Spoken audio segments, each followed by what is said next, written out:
ल यो मेन्डेलिभको periodic table र आधुनिक पिरियोडिक टेबलको हामीले डिफ्रेन्ससम्म पढिसकेको छ। त्यहाँदेखि अब हामीहरूले अब आज पढ्नुपर्ने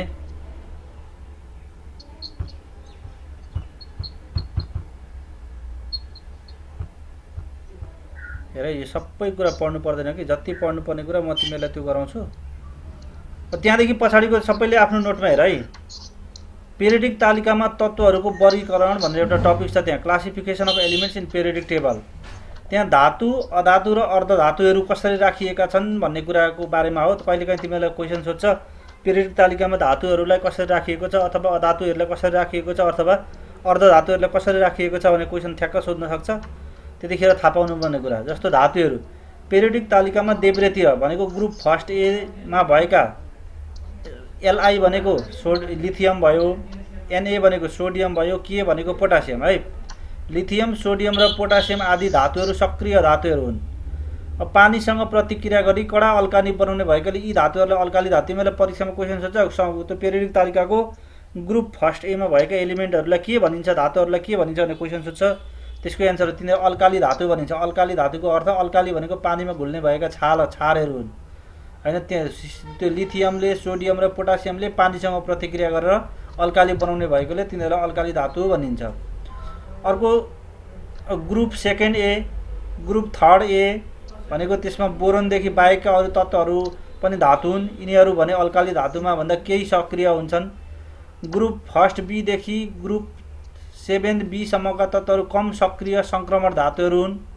सङ्क्रमण धातुहरूलाई ट्रान्जिसन मेटल भनिन्छ हैन। यी भनेको त्यहाँ आइरन पर्छ एउटा, एफई, सीओ भनेको कोबाल्ट, एनआई भनेको निकेल, एजी भनेको सिल्भर, एयु भनेको गोल्ड भनेको सुन, एजी भनेको एचजी भनेको मर्करी, जेटएन भनेको जिङ्क, तिनीहरू पर्छन्।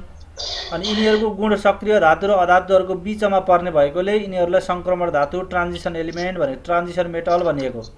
कहिलेकाहीँ सङ्क्रमण धातुका दुईवटा उदाहरण लेख भनिदिन्छ, यिनै लेख्ने हो, फलाम, कोबाल्ट, निकेल, मर्करी हैन, पारो, सिल्भर, गोल्ड, यिनीहरू पर्छन्। अर्को छ अधातु, नन मेटलहरू। पिरियोडिक तालिकाको दायाँतिर भनेको सबैभन्दा दाहिनेतिर अधातुहरू राखिएको छ। ग्रुप 7A मा राखिएका फ्लोरिन, क्लोरिन र आयोडिन जस्ता तत्त्वहरू सक्रिय अधातुहरू हुन्। यिनीहरूको बाहिरी सेलमा अक्टेट पुरा हुन एउटा मात्र इलेक्ट्रोन आवश्यक पर्ने भएकाले यिनीहरूले अन्य तत्त्वको परमाणुबाट इलेक्ट्रोन लिई रासायनिक प्रतिक्रियामा सक्रिय रूपमा भाग लिन्छन्। भनेको जसको बाहिरी सेलमा, यिनीहरूको बाहिरी सेलमा 7-7वटा एलिमेन्टहरू, इलेक्ट्रोनहरू हुन्छन् त्यहाँ हेर। यो फ्लोरिनको, क्लोरिन र आयोडिनको बाहिरी सेलमा 7वटा इलेक्ट्रोन हुन्छन्। अनि 7वटा इलेक्ट्रोन भनेको सबैभन्दा थोरै अरू इलेक्ट्रोन लिने बित्तिकै 8वटा पुर्याउँछ नि त। यिनीहरूलाई एउटा मात्रै अर्को बाहिरबाट लिने बित्तिकै यिनीहरूमा बाहिरी सेलमा 8वटा इलेक्ट्रोन हुन्छ। अनि बाहिरी सेलमा 8वटा इलेक्ट्रोन भइसकेपछि यिनीहरू के हुन्छन् त, यिनीहरूको अक्टेट पुरा गर्ने भएकोले यिनीहरूलाई यो सबैभन्दा कडा धातु भन्यो। सबैभन्दा कडा अघि हामीले भन्यौँ नि, LINAK भनेको लिथियम, सोडियम र पोटासियम सबैभन्दा कडा धातु, यिनीहरूलाई अल्काली धातु भनिन्छ। त्यस्तै यो 7औं समूहमा भएका फ्लोरिन, क्लोरिन र आयोडिनलाई सबैभन्दा कडा अधातु भनिन्छ हैन। यिनीहरूलाई चाहिँ अनि हेलोजन भनिन्छ। यिनीहरूको कमन नेम हो। यो चाहिँ 7औं समूहमा पर्ने एलिमेन्टको कमन नेम हेलोजन। हेलोजनको अर्थ पानी बनाउने, के अरे त्यो साल्ट, नुन बनाउने भन्ने अर्थ लाग्छ, साल्ट प्रोड्युसर। यिनीहरूले अल्काली मेटलसँग रियाक्सन गरेर यिनीहरू साल्ट बनाउँछन्। यिनीहरू हेलोजनहरूले चाहिँ फ्लोरिन, क्लोरिन र आयोडिन जस्ता तत्त्वहरू भएको 7औं समूह VIIA लाई हेलोजन भनिन्छ। यसै गरी ग्रुप VA भनेको 5औं र 6औँमा भएको अक्सिजन, सल्फर, फस्फोरस, नाइट्रोजन आदि पनि अधातुहरू हुन्। जसको अस्ति मैले भने नि भ्यालेन्सी 5 भन्दा बढी हुन्छ, 5, 6, 7, बाहिरी सेलमा 5वटा, 6वटा, 7वटा इलेक्ट्रोन भएको अधातुहरू, बाहिरी सेलमा 1, 2, 3वटा इलेक्ट्रोन भएको धातुहरू, अनि बाहिरी सेलमा 4वटा इलेक्ट्रोन भएको चाहिँ अर्धधातु भन्ने हुन्छ।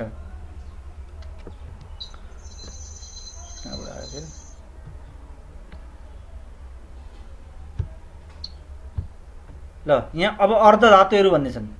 पिरियोडिक तालिकाको धातु र अधातुको बीच भागमा रहेका तर केही गुण धातुको जस्तो र केही गुण अधातुको जस्तो देखाउने तत्त्वहरूलाई अर्धधातु भनिन्छ। यिनीहरूको आंशिक रूपमा विद्युत प्रवाह गर्छन्। यिनीहरूको सुचालन क्षमता धातुको भन्दा कम र अधातुको भन्दा बढी हुन्छ। सिलिकन, जर्मेनियम, बिस्मुथ आदि यो परीक्षामा सोध्ला है। अर्धधातु, दुईवटा अर्धधातुहरूको उदाहरण लेख भनेर क्वेसन सोधिदिन्छ। त्यतिखेर तिमीले यो सिलिकन, जर्मेनियमहरू लेख्ने हो। यिनीहरू चाहिँ के हुन् त, अर्धधातुहरू हुन्। आदि आदि धातुको जस्तो गुण हुन्छ, आदि अधातुको जस्तो गुण हुन्छ। त्यसैले यिनीहरूलाई अर्धधातु भनिएको। यो इलेक्ट्रोन विन्यास गर्ने यो हामीले 9 कक्षामा धेरै पढेर आएको छ, यो तिमीले बिर्सिनु भएन। जस्तो यहाँ हामीले सबसेलका आधारमा हामीले एसपीडीएफ सबसेल हुन्छ, एसमा 2टा इलेक्ट्रोन, पीमा 6वटा, डीमा 10वटा, एसमा एफमा 14वटा इलेक्ट्रोन हुन्छन्। अनि इलेक्ट्रोन कहाँबाट जान्छ भने सबैभन्दा पहिले 1s मा जान्छ, 1s देखि 2s मा जान्छ, 2s देखि 2p मा जान्छ, 2p देखि 3s मा, 3p 4s 3d 4p हो, यसरी इलेक्ट्रोनहरू जान्छन्। अनि लेख्दाखेरि हामीले 1s को पावर 2 भनेर लेखिन्छ। 1 ले मेजर सेललाई जनाउँछ, s ले सबसेललाई जनाउँछ, अनि माथिले पावरमा लेखेको नम्बरले इलेक्ट्रोनको सङ्ख्यालाई जनाउँछ।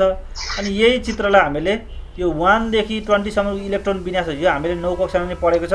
अब अहिले यसलाई यहाँ त्यत्रो धेरै मैले डिटेलमा एक्सप्लेन गर्दिनँ। जहाँ बुझेको छौ यो बुझेको छैन भने फेरि भन। यहाँ जति नम्बरमा पर्छ त्यति नै वटा इलेक्ट्रोन हुन्छन् हैन।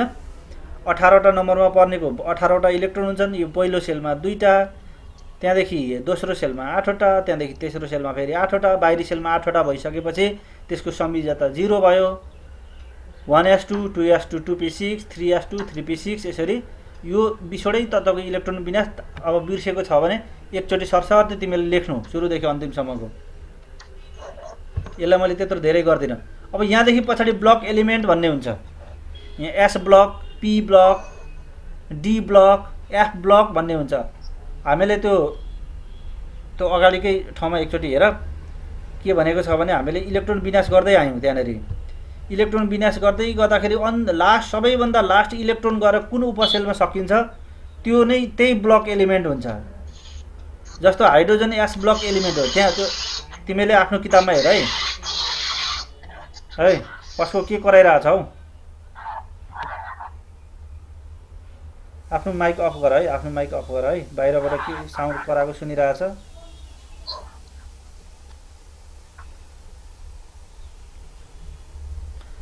यहाँ हेर है त्यो इलेक्ट्रोन त्यो तिमीहरूले बुकको पेज नम्बर कतिमा निकाल भने नि। यो त कति क्लास हो बुकको?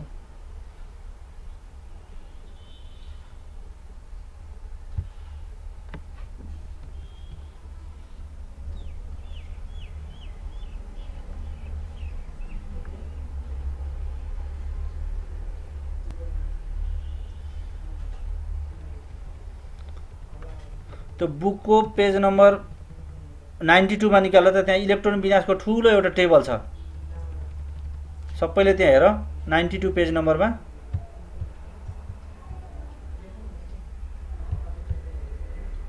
त्यहाँ सबैको इलेक्ट्रोन विन्यास दिएको छ। अनि इलेक्ट्रोन विन्यास गर्दै गर्दै जाँदा हेर त सबैभन्दा लास्ट इलेक्ट्रोन गएर कुन सबसेलमा सकिएको छ नि त्यो इलेक्ट्रोन त्यही उपसमूहमा पर्छ, त्यही ब्लकमा पर्छ। जस्तो हाइड्रोजनको इलेक्ट्रोन गएर एसमा सकिएको छ, एस ब्लक एलिमेन्ट भयो। हिलियमको पनि एसमा गएर सकिएको छ, त्यो पनि एस ब्लक एलिमेन्ट भयो। लिथियमको पनि एसमा सकिएको छ, त्यो पनि एस ब्लक एलिमेन्ट भयो। बेरिलियम पनि लास्ट इलेक्ट्रोन एसमा गएर सकिएको छ, त्यो पनि एस ब्लक एलिमेन्ट भयो। अर्को बोरोनमा गए लास्ट इलेक्ट्रोन पीमा गएको छ, 2s2 2p1 भनेपछि लास्ट इलेक्ट्रोन पी सबसेलमा गएर सकियो, त्यसैले त्यसलाई पी ब्लक एलिमेन्ट भनियो।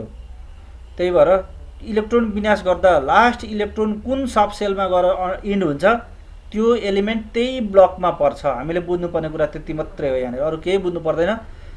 ब्लक एलिमेन्ट भनेको इलेक्ट्रोनहरूको त्यो तत्त्वहरूको इलेक्ट्रोन विन्यास गर्दै जाँदाखेरि लास्ट इलेक्ट्रोन गएर कुन सबसेलमा सकिन्छ त्यो एलिमेन्टलाई त्यो तत्त्वलाई त्यही ब्लक एलिमेन्ट भनिन्छ। जस्तो बोरोनको पी भयो, कार्बनको पनि पी भयो, नाइट्रोजन पनि पी ब्लक भयो, अक्सिजन फ्लोरिन पनि पी ब्लक एलिमेन्ट भयो, नियोन पनि पी ब्लक एलिमेन्ट भयो। फेरि सोडियम एस ब्लकमा आयो, लास्ट इलेक्ट्रोन गएर एसमा सकियो, त्यसैले एसमा हो कि पीमा हो लास्ट इलेक्ट्रोन गएर कहाँ सकिन्छ एलिमेन्ट त्यही ब्लकमा पर्छ। त्यही कुरालाई यहाँनिर अब लेखिएको छ है। अब यहाँ मैले तिमीलाई बनाइदिएको नोटमै अब नोटमै हेर फेरि ल। एसपी डी र एफ ब्लक तत्त्वको पारमाणविक बनोटको इलेक्ट्रोन विन्यास गर्दा अन्तिम इलेक्ट्रोन कुन सबसेलमा प्रवेश गर्छ भन्ने आधारमा तत्त्वहरूलाई 4 ब्लकमा विभाजन वर्गीकरण गरिएको छ। एउटा एस ब्लक एलिमेन्ट, तत्त्वहरूको इलेक्ट्रोन विन्यास पारमाणविक बनोटको इलेक्ट्रोन विन्यास गर्दा अन्तिम इलेक्ट्रोन एस सबसेलमा प्रवेश गर्छ भने त्यसलाई एस ब्लक एलिमेन्ट भनिन्छ। Periodic तालिकाको group first A second ए का तत्त्वहरू एस ब्लक एलिमेन्ट हुन्। जस्तै सोडियमको इलेक्ट्रोन विन्यास 1s2 2s2 2p6 र 3s1 हुन्छ नि। त्यसैले अन्तिम इलेक्ट्रोन गएर एसमा 3s को एसमा गएर सकिन्छ। त्यसैले यो सोडियम भनेको के हो त? एस ब्लक एलिमेन्ट हो। कहिलेकाहीँ तिमीलाई क्वेसन सोध्छ सोडियमलाई किन एस ब्लक एलिमेन्ट भनिएको हो भनेर क्वेसन सोध्छ, त्यतिखेर के लेख्नु पर्यो? सोडियमको इलेक्ट्रोन विन्यास गर्दा अन्तिम इलेक्ट्रोन एस सबसेलमा गएर सकिन्छ, त्यसैले यो एस ब्लक एलिमेन्ट हो, त्यसरी भन्नु पर्यो। त्यस्तै अर्को पी ब्लक एलिमेन्ट छ। तत्त्वहरूको पारमाणविक बनोटको इलेक्ट्रोन विन्यास गर्दा अन्तिम इलेक्ट्रोन पी सबसेलमा प्रवेश गर्छ भने त्यसलाई पी ब्लक एलिमेन्ट भनिन्छ। पेरियोडिक तालिकाको third A, fourth A, fifth A, sixth A, 7 A र 0 ग्रुपका तत्त्वहरू पी ब्लक एलिमेन्ट हुन्। जस्तै क्लोरिनको इलेक्ट्रोन विन्यास 1s2 2s2 2p6 3s2 3p5 हैन, लास्टको इलेक्ट्रोन p5 मा गएर सकिन्छ। यो 5 इलेक्ट्रोनको त p मै गएर सकिन्छ, त्यसैले यो p ब्लक एलिमेन्ट भयो। अब तिमीलाई कहिलेकाहीँ ठ्याक्क सानो 1 मार्क्सको क्वेसन सोधिन सक्छ। एस र पी ब्लक एलिमेन्टहरूलाई रिप्रेजेन्टेटिभ एलिमेन्ट्स भनिन्छ। यिनीहरूको छुट्टै नाम हो। अघि हामीले पहिलो ग्रुपकोलाई अल्काली मेटल, दोस्रो ग्रुपकाहरूलाई अल्कालाइन अर्थ मेटल, 7th ग्रुपको लागि हेलोजन भने जस्तै यो एस ब्लक र पी ब्लक एलिमेन्टको कमन नेम हो रिप्रेजेन्टेटिभ एलिमेन्ट। यसलाई प्रतिनिधिमूलक तत्त्वहरू भनिन्छ। रिप्रेजेन्टेटिभ भनेको प्रतिनिधिमूलक। अर्को डी ब्लक भन्ने हुन्छ। तत्त्वहरूको पारमाणविक बनोटको इलेक्ट्रोन विन्यास गर्दा अन्तिम इलेक्ट्रोन डी सबसेलमा प्रवेश गर्छ भने त्यसलाई डी ब्लक एलिमेन्ट भनिन्छ।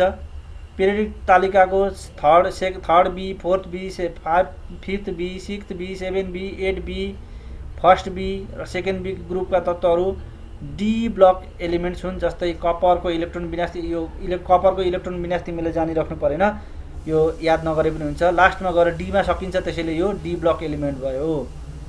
कपर एउटा डी ब्लक एलिमेन्ट हो। डी ब्लक एलिमेन्टलाई सङ्क्रमण धातुहरू भनिन्छ। अघि हामीले एस र पीलाई रिप्रेजेन्टेटिभ एलिमेन्ट भने जस्तै डी ब्लक एलिमेन्टहरूलाई ट्रान्जिसन एलिमेन्ट अथवा सङ्क्रमण धातुहरू भनिन्छ। अर्को चाहिँ एफ ब्लक एलिमेन्ट भनेको अन्तिम इलेक्ट्रोन एफमा गएर सकिन्छ भने यिनीहरूलाई एफ ब्लक एलिमेन्ट भनिन्छ। लेन्थानाइट्स, एक्टिनाइट समूहका तत्त्वहरू एफ ब्लक एलिमेन्ट पर्छन्। अब यो एफ ब्लक एलिमेन्टको अर्को कमन नेम हुन्छ इनर ट्रान्जिसन, भित्री सङ्क्रमण तत्त्वहरू। एस र पीलाई रिप्रेजेन्टेटिभ, डीलाई ट्रान्जिसन, त्यस्तै एफलाई इनर ट्रान्जिसन है, भित्री सङ्क्रमण तत्त्वहरू भनेर एफ ब्लक एलिमेन्टलाई चिनिन्छ। तिमीले ठ्याक्क यी कुराहरू याद गर्ने। अब पेरियोडिक ग्रुपमा तत्त्वहरूको सक्रियता, रिएक्टिभिटी कस्तो हुन्छ भनेको दायाँदेखि बायाँतिर जाँदाखेरि सक्रियता कसरी घटेर चेन्ज हुन्छ, माथि टपदेखि बटमसम्म जाँदाखेरि सक्रियता कसरी फरक पर्छ भन्ने कुरा। जस्तो धातुहरूको कुरा गरौँ। धातुहरू भनेको पेरियोडिक तालिकाको यता ग्रुप फर्स्ट, सेकेन्ड, थर्डमा पर्छ है। ग्रुप फर्स्ट एमा पर्छ, 1 2 3 मा पर्छ भनौँ न। पहिलो, दोस्रो, तेस्रो समूहमा ग्रुपमा धातुहरू पर्छन्। अनि जति तलतिर गयो धातुहरूको साइज बढ्दै जान्छ। भनेको अब लिथियमभन्दा सोडियमको साइज ठुलो, आकार ठुलो हुन्छ। सोडियमभन्दा पोटासियमको आकार ठुलो हुन्छ। त्यसैले धातुहरू जति टपदेखि बटमतिर जान्छ त्यति नै यिनीहरूको सक्रियता बढ्दै जान्छ। त्यही कुरा यहाँ लेखेको छ। यहाँ लेखेको कुरा लामो भए पनि यति कुरा बुझ्ने, ग्रुपमा त जस्तो माथिदेखि तलतिर जाँदा पेरियोडिक तालिकामा धातुहरूको सक्रियता बढ्दै जान्छ, यति कुरा। अब यही कुरालाई यहाँ लेखिएको छ। सामान्यतया पेरियोडिक तालिकामा धातुहरूको सक्रियता क्रमशः माथिबाट तलतिर बढ्दै जान्छ। पेरियोडिक ग्रुपमा जति ग्रुप भनेकै तल र माथि हो, टप टु बटम। पेरियोडिक टेबलमा जति तल गयो उति परमाणुको साइज बढ्दै जान्छ, भनेको एटमको साइज बढ्दै जान्छ। परमाणुको साइज जति ठुलो भयो उति धातुहरूको बाहिरी सेलमा रहेको इलेक्ट्रोन दिन सक्ने क्षमता पनि बढी हुन्छ। ठुला परमाणुहरूले साना परमाणुलाई भन्दा सजिलै अन्य तत्त्वहरूलाई इलेक्ट्रोन दिन सक्ने भएकोले पेरियोडिक तालिकाको प्रत्येक ग्रुपमा माथिबाट तलतिर जाँदा सक्रियता बढ्दै जान्छ। कहिलेकाहीँ तिमीलाई सोध्छ सोडियम र पोटासियम मध्ये कुन बढी सक्रिय हुन्छ भनेर, सम्झिने सोडियमभन्दा पोटासियम ठुलो हो, त्यसैले पोटासियम बढी सक्रिय हुन्छ धातुको केसमा है। किनभने सोडियम पनि धातु मेटल हो, पोटासियम पनि मेटल हो, एउटै ग्रुपमा पर्छ, अल्काली मेटलहरू उनीहरू। यहाँ मैले त्यो कुरा यहाँ लेखिदिएको छु। सोडियम र पोटासियम एउटै ग्रुप फर्स्ट एमा पर्ने तत्त्वहरू हुन्। यिनीहरू दुवैको बाहिरी सेल वा संयोजकता सूचक सेलमा एउटा मात्र इलेक्ट्रोन हुन्छ, त्यसैले यी दुवैको संयोजकता 1 हुन्छ। सोडियमभन्दा पोटासियमको पारमाणविक साइज ठुलो भनेको एटमिक साइज ठुलो भएकोले बाहिरी सेलमा रहेको इलेक्ट्रोनमा न्युक्लियसको आकर्षण कम हुन्छ। त्यसैले सोडियमले भन्दा पोटासियमले सजिलै अरू तत्त्वहरूको परमाणुलाई दिन सक्छ। त्यसैले सोडियमभन्दा पोटासियम बढी सक्रिय हुन्छ। यति कुरा बुझ्ने। यो मेटलको केसमा भयो। अब यहाँ हेर त, यही कुरालाई मैले यहाँ देखाइदिएको छु। सोडियम यहाँ हेर, सोडियममा जम्मै 11वटा इलेक्ट्रोन हुन्छ। इलेक्ट्रोन विनाश गर्दा 2, 4 र 1 हुन्छ। 2, 8 र 1 हुन्छ हैन। बाहिरी सेलमा सोडियमको एउटा मात्रै इलेक्ट्रोन हुन्छ। अब यहाँ पोटासियम हेर त, पोटासियमको नि बाहिरी सेलमा एउटै मात्रै इलेक्ट्रोन, तर बिचको एउटा सेल नै ठुलो छ नि त। यहाँनिर त साइज नै ठुलो छ। यहाँ सोडियममा 1, 2, 3 तीनवटा मात्रै सेल छन् भने यसमा 1, 2, 3 4वटा सेल छन्। त्यसैले के भयो त, यो सोडियमभन्दा पोटासियमको साइज ठुलो भयो। अब न्युक्लियसदेखिको आकर्षण बल, यो बिचको रातो भाग भनेको न्युक्लियस हो। कपीमा हेर है, मैले पठाइदिएको नोटमा हेर, त्यही छ। यो बिचको यो पोटासियम सोडियम Na के लेखेको रातो भाग भनेको न्युक्लियस भयो। अनि न्युक्लियसदेखि जति साइज ठुलो हुन्छ त्यसको यहाँ बिचको न्युक्लियससम्मको दूरी, बाहिरी सेलदेखि न्युक्लियससम्मको दूरी बढ्दै जान्छ नि त। जति दूरी बढ्नु भनेको यसको न्युक्लियसको यो सेलको अर्धव्यास बढ्नु हो। यसरी अर्धव्यास बढ्दै गएपछि बाहिर भएको इलेक्ट्रोनहरू जति टाढा भयो त्यति फ्री हुन्छन्। अनि जति फ्री हुन्छन् त्यति रियाक्सनमा छिटो भाग लिन्छन्। त्यसैले यो सोडियमभन्दा यो पोटासियम बढी सक्रिय हुन्छ। अब अधातुहरू, अघि मैले भने समूह 1, 2, 3 मा धातुहरू पर्छन् भने पछाडिको समूह 6औं, 5औं, 6औं, 7औंमा अधातुहरू पर्छन्। त्यसमा नि सबैभन्दा सक्रिय अधातुहरू 7औं ग्रुपमा पर्छन्, जसले एउटा मात्रै इलेक्ट्रोन लियो भने अक्टेट पुरा गर्छ। सामान्यतया पेरियोडिक तालिकाको अधातुहरूको सक्रियता क्रमशः माथिबाट तलतिर घट्दै जान्छ। अब धातुहरूको ठिक्क उल्टो। अघि धातुमा के हुन्थ्यो, सक्रियता माथिबाट तल जाँदा बढ्दै जान्थ्यो भने अधातुहरूमा अब माथिबाट तल जाँदा घट्दै जान्छ। यहाँ है, पेरियोडिक ग्रुपमा जति तल गयो उति परमाणुको साइज बढ्दै जान्छ। परमाणुको साइज जति ठुलो भयो उति नै अधातुहरूको बाहिरी सेलमा अन्य तत्त्वहरूबाट इलेक्ट्रोन आकर्षण गर्ने क्षमता घट्दै जान्छ। आकर्षण गर्न सक्ने क्षमता घट्दै जान्छ। साना परमाणुले ठुला परमाणुले भन्दा सजिलै अन्य तत्त्वहरूबाट इलेक्ट्रोन लिन वा साझेदारी गर्न सक्छन्। त्यसैले पेरियोडिक तालिकाको प्रत्येक ग्रुपमा माथिबाट तलसम्म अधातुहरूको सक्रियता घट्दै जान्छ। फ्लोरिन र क्लोरिन दुवै समूह 7औं समूहमा पर्ने तत्त्वहरू भनेको VIIA मा पर्ने तत्त्वहरू हुन्। यिनीहरू दुवैको बाहिरी सेल वा संयोजकता सूचक सेलमा 7वटा इलेक्ट्रोन हुन्छन्। त्यसैले यिनीहरू दुवैको संयोजकता 1 हुन्छ। क्लोरिन भन्दा फ्लोरिनको पारमाणविक साइज भनेको एटमिक साइज सानो भएकाले बाहिरी सेलमा अक्टेट पुरा गर्न अन्य तत्त्वको परमाणुबाट इलेक्ट्रोन सजिलै आकर्षण गर्न सक्छ। त्यसैले न्युक्लियसको आकर्षण बढी हुने भएकाले क्लोरिन भन्दा फ्लोरिनले सजिलै अरू तत्त्वहरूबाट इलेक्ट्रोन लिन सक्दछ। त्यसैले क्लोरिन भन्दा फ्लोरिन बढी सक्रिय हुन्छ। दुईटा कुरा गरे। एउटा अघि हामीले सोडियम भन्दा पोटासियम सक्रिय किन हुन्छ, त्यो धातुहरू हो। धातुको आकार बढ्दै जाँदा सक्रियता बढ्दै जान्छ। तर यता यो क्लोरिन र फ्लोरिनको केसमा के भयो, यिनीहरू अधातुहरू हुन्।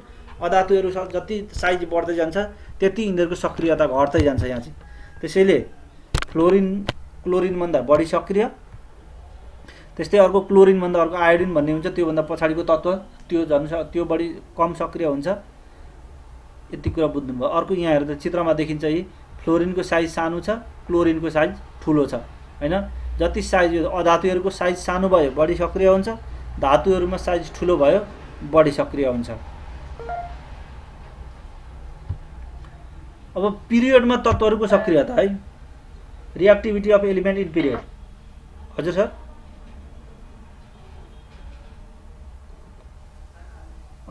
के भन्नुभएको दिने सर?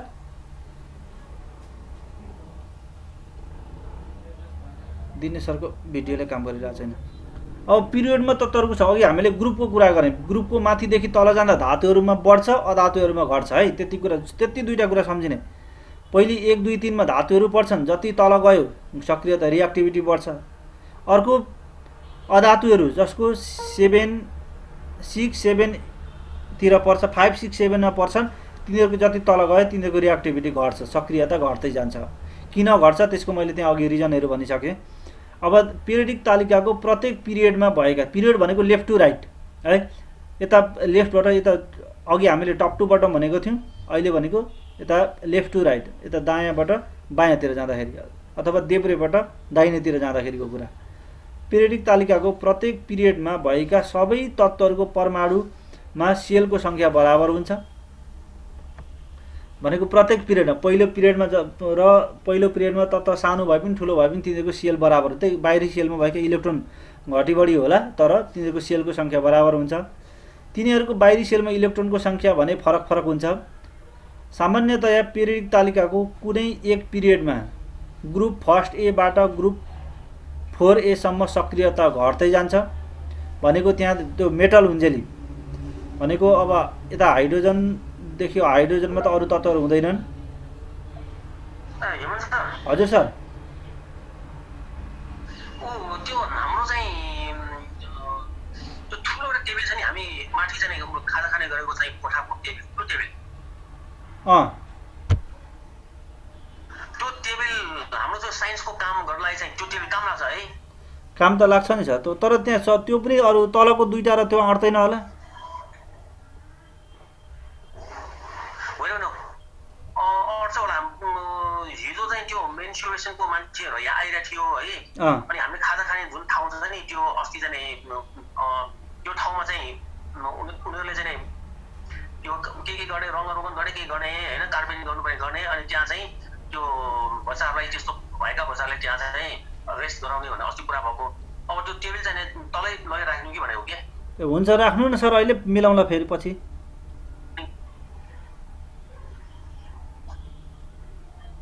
अनि फेरि मिलाउँला नि त। हुन्छ होला है? ल सर ल हुन्छ सर, पछि मिलाउँला। यहाँ रेकर्ड भइरहेछ कि सर, अलि पछि मिलाउँला, अहिले गफ नगरौँ। ल ल ल ल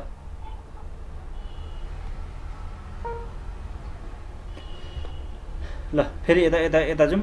अब पिरियडमा भनेको यता देब्रेदेखि दाहिनेतिर जाउँ। अघि हामीले माथिदेखि तलसम्म जाँदा टप टु बटमको कुरा गरौँ, अब अहिले लेफ्ट टु राइटको कुरा गर्छौँ। पिरियड भनेको जहिले लेफ्टबाट सुरु भएर राइटतिर जान्छ।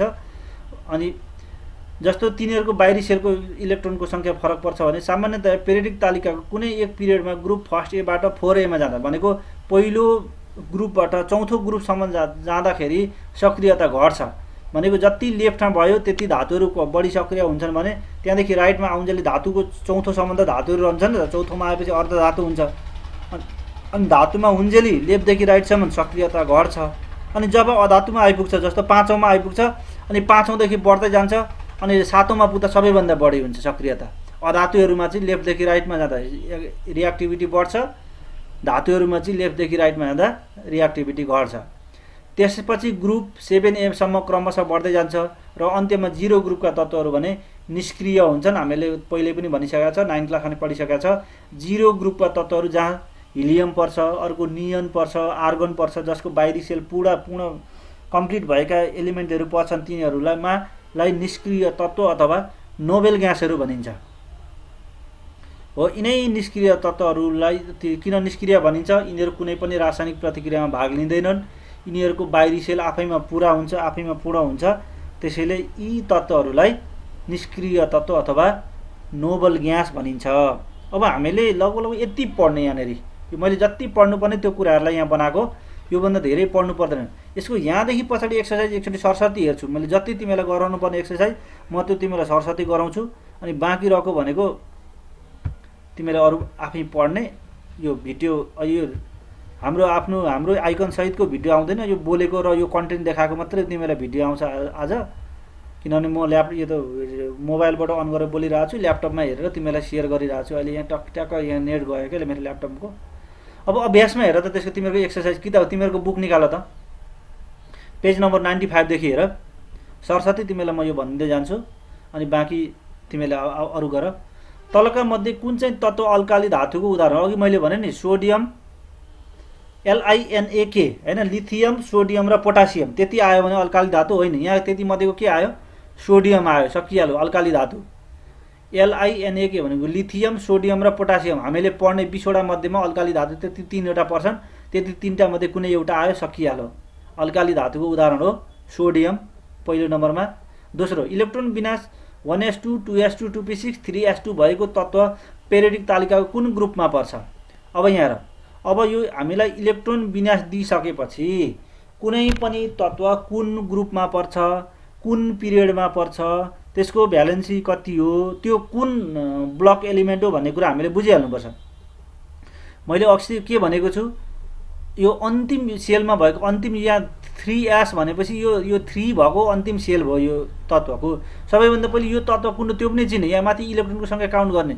यहाँ 2 र 6 ले 8, 8 र 2 ले 10, 10 र 2 ले 12 हो। 12 नम्बरमा पर्ने भनेपछि यो तत्त्व भनेको म्याग्नेसियम भयो। अब सबैभन्दा बाहिरी सेलमा हेर त, बाहिरी सेलमा 2वटा इलेक्ट्रोन छ, त्यसैले दोस्रो ग्रुपमा पर्छ। ग्रुप पत्ता लगाउनका लागि सबैभन्दा बाहिरी सेलमा रहेको इलेक्ट्रोनहरू काउन्ट गर्ने, भ्यालेन्स इलेक्ट्रोनहरू काउन्ट गर्ने। जतिवटा भ्यालेन्स इलेक्ट्रोन छन्, बाहिरी सेलमा जतिवटा इलेक्ट्रोन छन् त्यो त्यति नै ग्रुपमा पर्छ। हामीले जान्नुपर्ने कुरा है। जस्तो यसको बाहिरी सेलमा 2वटा इलेक्ट्रोन छन्, यी 3s भनेपछि 3s2, यहाँ 2वटा मात्रै इलेक्ट्रोन छन्, त्यसैले दोस्रो ग्रुपमा पर्छ। सेकेन्ड ए आई नम्बरको एन्सर हो। अनि यो कुन ब्लक भनौँ भने अन्तिम इलेक्ट्रोन एसमा गएर सकिएको छ, एस ब्लक एलिमेन्ट हो।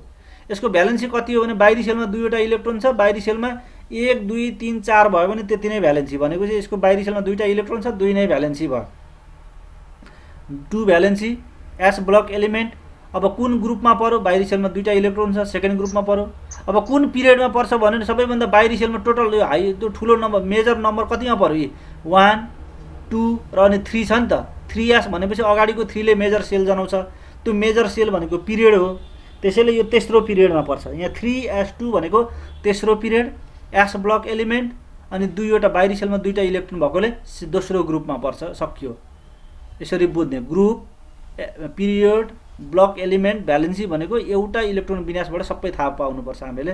अरू नै आयो भने पनि यसरी नै हेर्ने, सबैको इलेक्ट्रोन विन्यास हेर्ने, अनि त्यहीँबाट जति लास्ट इलेक्ट्रोन कहाँ पुगेको छ अथवा बाहिरी सेलमा कतिवटा इलेक्ट्रोन छ त्यसकै आधारमा ग्रुप, पिरियड, ब्लक सबै थाहा पाइहालिन्छ। अब 3 नम्बरमा छ, तलका मध्ये कुन तत्त्व बढी सक्रिय छ? Fluorine, chlorine, bromine, iodine. यी हेलोजनहरू दिएको छ, 7औं समूहमा भएका ग्रुपहरू दिएको छ। अघि मैले भने नि क्लोरिन भन्दा फ्लोरिन सक्रिय भन्यो नि। अनि यो सबैभन्दा सानो, यहाँ सबैभन्दा 9 नम्बरमा पर्छ फ्लोरिन, 17 नम्बरमा क्लोरिन पर्छ। त्यस्तै यो ब्रोमिन भनेको 24 नम्बरमा पर्छ। यो तिमीले पढिराख्नु पर्दैन, यो भनेको क्लोरिन भन्दा पछाडि पर्ने हो। जति पछाडि पर्छ नि यिनीहरू सक्रियता घट्दै जान्छ। त्यसैले यो भनेको यो हेलोजनहरूमा सबैभन्दा अगाडि जुन आउँछ त्यही बढी सक्रिय हो, भनेको सबैभन्दा सानो बढी सक्रिय हुन्छ। यहाँ भनेको फ्लोरिन सबभन्दा सानो हो, त्यसैले फ्लोरिन सबैभन्दा बढी सक्रिय हो।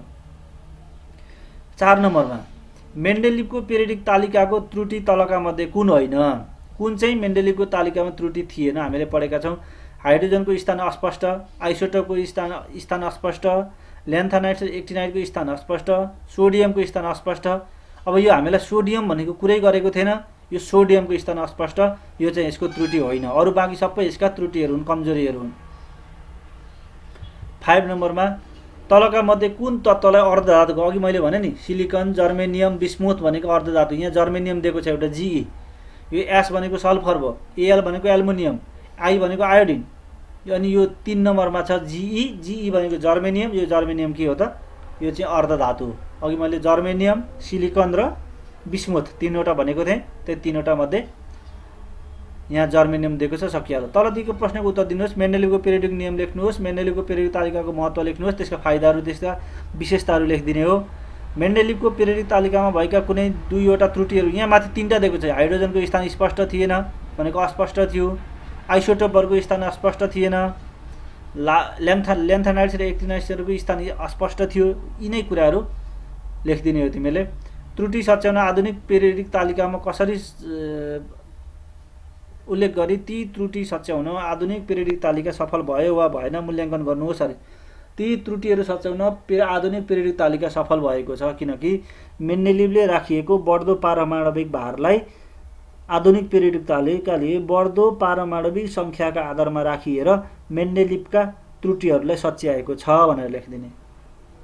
यो मैले लेखेको कुरा फेरि भिडियोलाई रिप्ले गरेर हेर्ने है, अनि कपीमा आफूले लेख्ने एक्सर्साइजहरू। आधुनिक पिरियडिक नियम लेख्नुहोस्। हामीले लेखिसकेका छौँ तत्त्वका भौतिक रासायनिक गुणहरू, तिनीहरूको पारमाणविक सङ्ख्याका पिरियडिक कार्यस्वरूप हुन्छन्। 4वटा विशेषताहरू लेख्नुहोस् भनेको छ। 7वटा पिरियड छन्, 9वटा ग्रुप छन् हैन। तत्त्वहरू पारमाणविक सङ्ख्याको बढ्दो क्रममा राखिएका छन्। हाइड्रोजनको यो ल्यान्थानाइट्स, एक्टिनाइट्सहरूको स्थान स्पष्ट राखिएको छ। 4वटा हैन 5-6वटा तिमीहरू लेख्न सक्छौ। 4औं नम्बरमा क्वेसन छ, तल दिएका तत्त्वहरू ए र बी को इलेक्ट्रोन विन्यास अध्ययन गरी प्रश्नको उत्तर दियो। त्यहाँ दुईवटा इलेक्ट्रोन विन्यास दिएको छ, एउटा 1s2 2s2 2p6 3s2 3p6 4s1। एउटा जम्मा कतिवटा इलेक्ट्रोन भएको 1 6 र 1 ले 7 8 9 9 र 6 ले 15 16 17 18 19 भनेपछि एउटा ए भनेको पोटासियम भइहाल्यो। अब बी भनेको कुन हो 4 2 र 6 र 2 ले 8 भनेको 8 नम्बरमा अक्सिजन पर्छ हैन। एउटा पोटासियम छ, एउटा अक्सिजन। ए भनेको पोटासियम, बी भनेको अक्सिजन है। पहिले इलेक्ट्रोन काउन्ट गर्ने कुन एलिमेन्ट हो थाहा भइहाल्छ। अब तिमीले कोही आई नम्बरमा क्वेसन दिएको छ, तत्त्वहरू ए र बी पिरियडिक तालिकाको कुन कुन ग्रुपमा पर्छन्। ग्रुप पढ्नको लागि मैले सबैभन्दा लास्ट इलेक्ट्रोन हेर्ने भनेको छु, सबैभन्दा बाहिरी सेलमा भएको इलेक्ट्रोन हेर्ने भनेको छु। तिमीले यो क्वेसन हेरिरहेछौ है 4 नम्बरको हो, त्यहाँनिर त्यहाँ हेर है। 4 नम्बरको सबैभन्दा बाहिरी पहिलो ए को तत्त्वको बाहिरी सेल भनेको 4s1 मात्रै छ।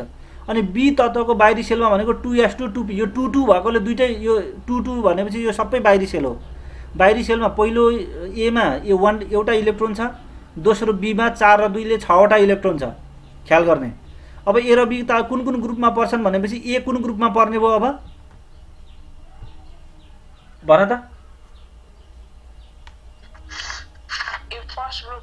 फर्स्ट ग्रुपमा बाहिरी सेलमा एउटा इलेक्ट्रोन छ नि त, त्यसैले फर्स्ट ग्रुपमा। त्यस्तै बी कुन ग्रुपमा पर्ने भयो अब 4 होइन 6, 4 र 2 ले 6 वटा छ नि त बाहिरी सेलमा यहाँ त जम्मा इलेक्ट्रोन। यो 2 को एस पनि 2 दो बाहिरै सेल हो, यो पी पनि बाहिरै सेल हो नि त। यहाँ 2 नै छ नि त अगाडि, यहाँ 3 अघिको यसमा 4 आएको थियो र यहाँ 4s मात्र, यहाँ 4p थियो भने त्यो पनि यहीँ जोडिन्थ्यो नि त। 4 भए जति सबै बाहिरी सेल हो, यसमा 2 भए जति सबै बाहिरी सेल हो। त्यसैले यहाँ पहिलो बाहिरी सेलको नि एसमा 2टा पीमा 4 वटा भनेपछि जम्मा 4 र 2 ले 6 वटा इलेक्ट्रोन छन्। त्यसैले बी चाहिँ 6औं ग्रुपमा पर्छ, भिआई ग्रुपमा पर्छ। अब सेकेन्ड नम्बर, तत्त्वहरू ए र बी पिरियडिक तालिकाको कुन कुन पिरियडमा पर्छन्। अब पिरियड हेर्नु पर्यो। पहिलो भनेको मेजर सेल 4 मा छ, चौथो पिरियडमा पर्छ। दोस्रो भनेको मेजर सेल 2 छ, दोस्रो पिरियडमा पर्छ, सकिहाल्यो। अनि ए र बी को संयोजकता निकाल्नुहोस्। यी पहिलो बाहिरी सेलमा पहिलो ए को बाहिरी सेलमा एउटा इलेक्ट्रोन छ, एक संयोजकता। अब बी को बाहिरी सेलमा जम्मा कतिवटा इलेक्ट्रोन अरे 4 वटा, फेरि 4 वटा भन्दै छु,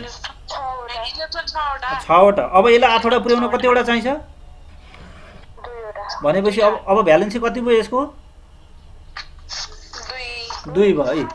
बाहिरी सेलमा 1 देखि 4 वटासम्म इलेक्ट्रोन भयो भने भ्यालेन्सी पनि त्यति। अनि 5 देखि बढी इलेक्ट्रोन भयो भने 8 पुर्याउन जतिवटा इलेक्ट्रोन चाहिन्छ त्यति नै भ्यालेन्सी क्या। जस्तो यसको बाहिरी सेलमा 6 वटा छ भने अब 8 पुर्याउन 2 वटा इलेक्ट्रोन चाहियो नि, त्यसैले अब यसको 2 चाहिँ अब यसको भ्यालेन्सी हुन्छ। बी को संयोजकता 2 हुन्छ, ए को संयोजकता 1 हुन्छ। अब आइभी नम्बरमा ए र बी मिलेर बन्ने यौगिकको अणुसूत्र लेख अरे। ए अघि मैले भनेको ए भनेको पोटासियम, बी भनेको के हो त अक्सिजन। अब पोटासियम र अक्सिजन मिलेर पोटासियम अक्साइड बन्छ। कपीमा लेख तिमीहरू। अब यो अहिले भरे फेरि बिगार्छ।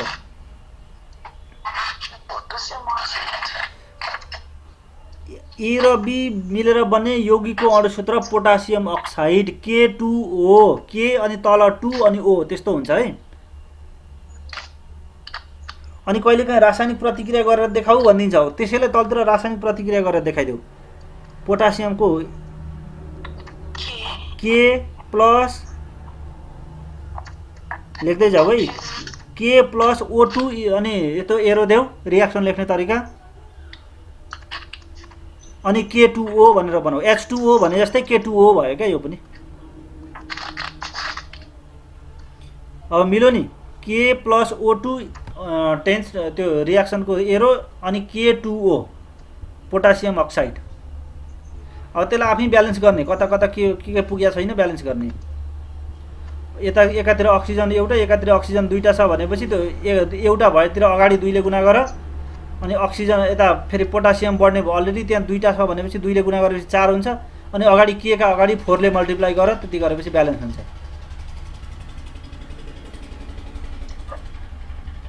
अब जम्मा हाम्रो रियाक्सन के भयो त 4K प्लस O2 अनि टेन्स टु 2K2O हुन्छ। जम्मा 2 चाहिँ अगाडिको प्रोडक्टको रूपमा लेखिन्छ, अनि K को तल 2 अनि पछाडि O, त्यसैले 2K2O गरेपछि इक्वेसन ब्यालेन्स पनि भयो।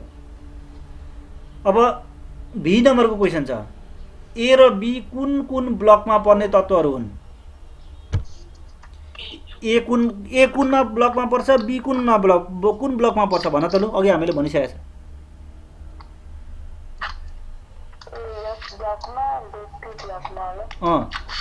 ए भनेको एस ब्लकमा, ए को लास्ट इलेक्ट्रोन एसमा गएर सकिएको छ, बी को लास्ट इलेक्ट्रोन पीमा गएर सकिएको छ। त्यसैले ए भनेको एस ब्लक, बी भनेको पी ब्लक। ल सकिहाल्यो। अर्धधातु भनेको के हो? कुनै 2-3वटा उदाहरण दिई पिरियडिक तालिकामा तिनीहरूको स्थान पत्ता लगाउनुहोस्। मैले भनिसकेको छु तिमीहरूलाई, सबै त्यहाँ लेखिदिएको छु। धातु र अधातुको मिश्रित गुणहरू भएको धातुलाई अर्धधातु भएका तत्त्वहरू अर्धधातु भनिन्छ, जस्तो सिलिकन, जर्मेनियम, बिस्मुथ हामीले अघि भनिसकेको छ। अनि तिनीहरूको स्थान पिरियडिक तालिकाको चौथो ग्रुपमा पर्छन् तिनीहरू। अल्काली धातु पिरियडिक तालिकाको कुन ग्रुपमा पर्छन्? अल्काली धातुहरू पहिलो ग्रुपमा पर्छन्, फर्स्ट एमा पर्छन्। तिनीहरूलाई किन अल्काली बनेको? तिनीहरू पानीसँग प्रतिक्रिया गरी अल्काली बनाउँछन्। सकिहाल्यो। धेरै लामो उत्तर लेख्नु पर्दैन, विज्ञानलाई लामो उत्तर चाहिँदैन, छोटो छोटो लेख्नु। मेन्डेलिभको पिरियडिक तालिका र आधुनिक पिरियडिक तालिकाको बिचमा फरक छुट्याउनुहोस्। एउटा टेबलै बनाएर मैले राखिदिएको छु, त्यो कपीमा लेख्ने।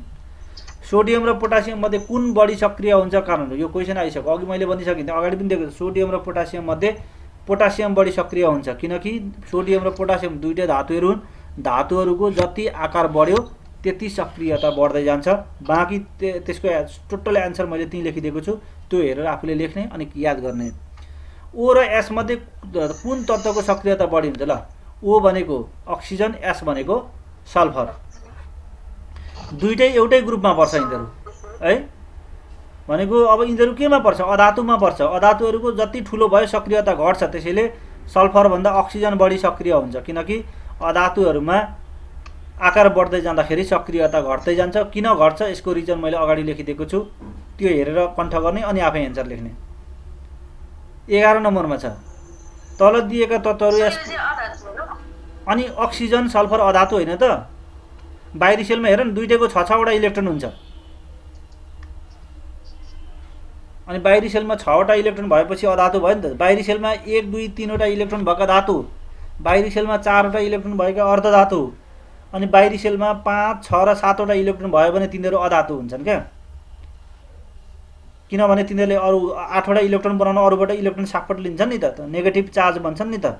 धातुहरूले चाहिँ अरूलाई इलेक्ट्रोन दिन्छ, त्यही भएर पोजिटिभ बनेपछि धातु हुन्छ। अरूलाई इलेक्ट्रोन दियो भने धातु हुन्छ, अरूबाट इलेक्ट्रोन लियो भने अधातु हुन्छ क्या। जस्तो अक्सिजनले पनि अरूबाट 2टा इलेक्ट्रोन लिन्छ, सल्फरले पनि अरूबाट 2टा इलेक्ट्रोन लिन्छ। त्यसैले अरूबाट इलेक्ट्रोन लिने भएकोले यिनीहरू चाहिँ अधातुहरू हुन्। यो अधातुहरू भने जहिले पनि अधातुहरू भनेको इलेक्ट्रोन एक्सेप्टरहरू हुन्, धातुहरू भनेको इलेक्ट्रोन डोनरहरू हुन्, आफूले इलेक्ट्रोन डोनेट गर्छन् अरूलाई। अनि यिनीहरूले चाहिँ त्यो धातुबाट इलेक्ट्रोन आफूले ऋण लिन्छन् क्या, त्यही भएर यिनीहरू अधातु भएका। अब 11 नम्बरमा एउटा क्वेसन छ, त्यहाँ तल दिएका तत्त्वहरू एसपीडीएफ कुन कुन ब्लकमा बन्छ तालिका बनाएर हेर भनेको छ। यो पछाडिको त्यो RAMNCR यो तिमीले हेरिराख्नु पर्दैन, यो 20 सम्म एलिमेन्टको त्यो क्याल्सियमसम्मको हेरे हुन्छ। सबै तालिकामा हेरिराख्नु, त्यो अगाडि त्यो तालिकामा हेरेर थाहा पाउनु पर्ने आफूले। पिरियडिक तालिकाको हामीले अगाडि त्यो चित्र दिएको छ नि त, मैले पनि तिमीलाई नोट बनाइदिएकोमा त्यहीँ दिएको छु, त्यहाँ हेर्ने हो। जस्तो सोडियम भनेको अब सोडियमको तिमीलाई आउँछ, पोटासियम आउँछ, अर्को त्यहाँदेखि पछाडि यो बेरिलियमको आउँछ, अक्सिजन आउँछ, सिलिकन आउँछ, एल्युमिनियम आउँछ, फ्लोरिन आउँछ, कार्बन आउँछ, क्याल्सियम आउँछ। त्यहाँदेखि पछाडिको यो FeMnCr RA यिनीहरू अब तालिकामा हेर्दा कुन रहेछ भन्ने पत्ता लगाउन सकिन्छ, तर त्यो जानिराख्नु पर्दैन, किनभने 20 भन्दा पछाडि पर्छ यिनीहरू। 20 भन्दा पछाडिको तिमीहरूलाई त्यति याद गरिराख्नु पर्दैन। अब 12 नम्बरमा के भनेको छ भने धातु र अधातु बीच फरक छुट्याई पिरियडिक तालिकामा तिनीहरूको स्थान उल्लेख गर्नुहोस् भने अघि अगाडि दिएको छु मैले।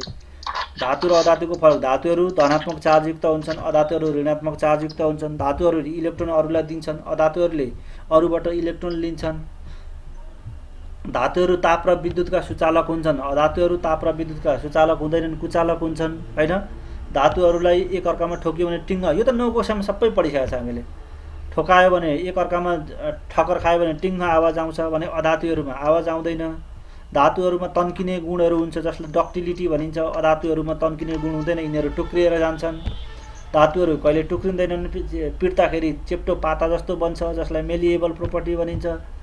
9 कक्षामा सबै पढेको छ, तिनै कुराहरू सम्झेर 2वटा 3वटा, अब इक्जाममा 2टा सोध्यो भने 2 नम्बरमा सोध्यो भने 2टा लेख्ने। 3 नम्बरको क्वेसन 3 नम्बरमा धातु र अधातुको फरक छुट्यो भने 3 नम्बरमा सोध्यो भने 3वटा फरक लेख्ने। अब यिनीहरूको पोजिसन कति पर्छ? अब धातुहरू भनेको पिरियडिक तालिकाको group first A, second A, third एमा पर्छ। अधातुहरू 5th A 6th A 7A मा पर्छ सकिहाल्यो त र यति नै यो अहिले अब तिमीहरू यहाँदेखि गर म यो रेकर्ड गरेको आज त हाम्रो फोटोहरू भएको चाहिँ रेकर्डमा आउँदैन उयो हामीले बोलेको कन्टेन्ट र यहाँ देखाएको कन्टेन्ट आउँछ म यसलाई भरे अपलोड गरिदिन्छु बाँकी अब त्यो तिमीले अस्ति दिएको डाउनलोड गर्ने त्यो कपीमा कम्प्लिटली लेख्ने मैले भनेको कुरा फेरि कहीँ कन्फ्युज भएछ यहाँ के भएको थियो भन्यो भने एकचोटि रिप्ले गरेर भिडियो हेर्ने अरू कुरा थाहा हुन्छ है ल अहिलेलाई आजलाई यति नै गर्ने यो च्याप्टर सिद्धियो अर्को दिन हामी केमिकल रियाक्सन रासायनिक प्रतिक्रिया पढ्छौँ